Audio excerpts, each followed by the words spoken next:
will ever actually sell into a business unit or not. Obviously, that's the preferred outcome, and that's kind of the reason for the investment. But it's getting those two aligned as basically serendipitously as you guys did is a bit of a rarity. So that's okay for Vigilant, I'm sure. Absolutely, yeah.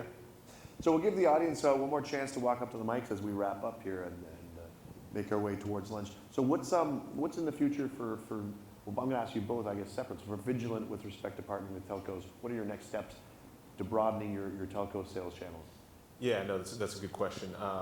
First of all, just geographically, we've been focused on North America and Asia, well, Japan, mostly because of the relationship with NTT, and we've hired a guy in Europe recently, and there's a big opportunity there, not only because of the cost of electricity, energy, double what it is here roughly, and also I think there's just a more focus in terms of policy and regulation and just awareness around climate change and and sustainability. So we're really excited about that.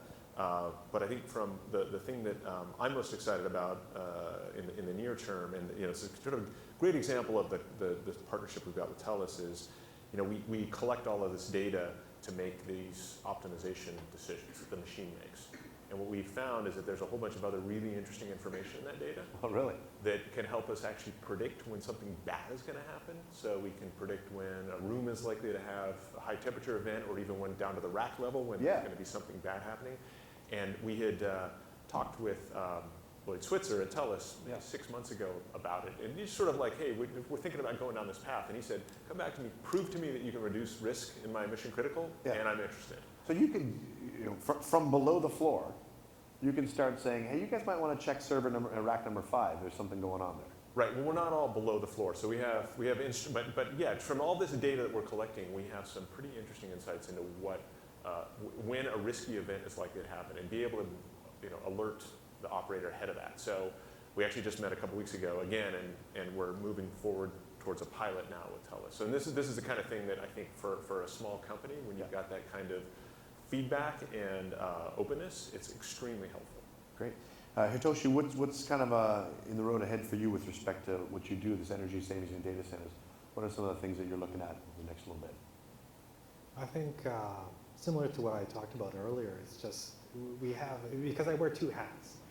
I'm energy and environment. Environment not so much from the green environment, but environment as in I own all the planning and engineering for the network core sites.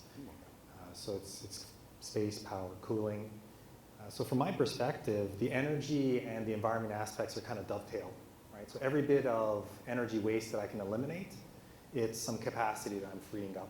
Right. And to my point earlier, the sites are old, so we're pretty much reaching capacity in many of them. Yeah. So how do we free that up, which then results in improved reliability, increased resiliency. So you're looking to basically not increase your real estate footprint, but get more out of the footprint you have. That's right. That's right. So what are the cost-effective solutions? All right, we do have one question, so we'll take that and we'll wrap up after. Go ahead.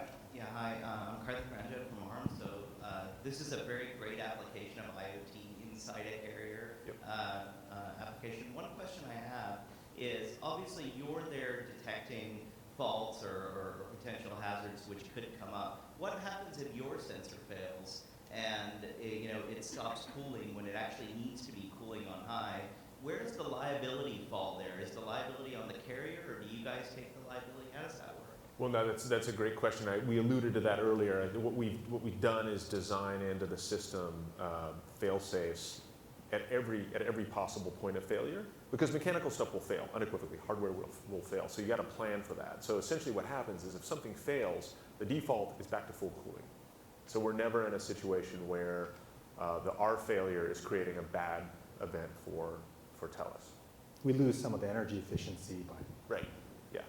From uptime perspective, we're good. Yeah. Good. All right, gentlemen, thank you very much. And actually, if we hold your seats for 1 minute, well, thank you, and then we'll go to lunch. So 1 sec.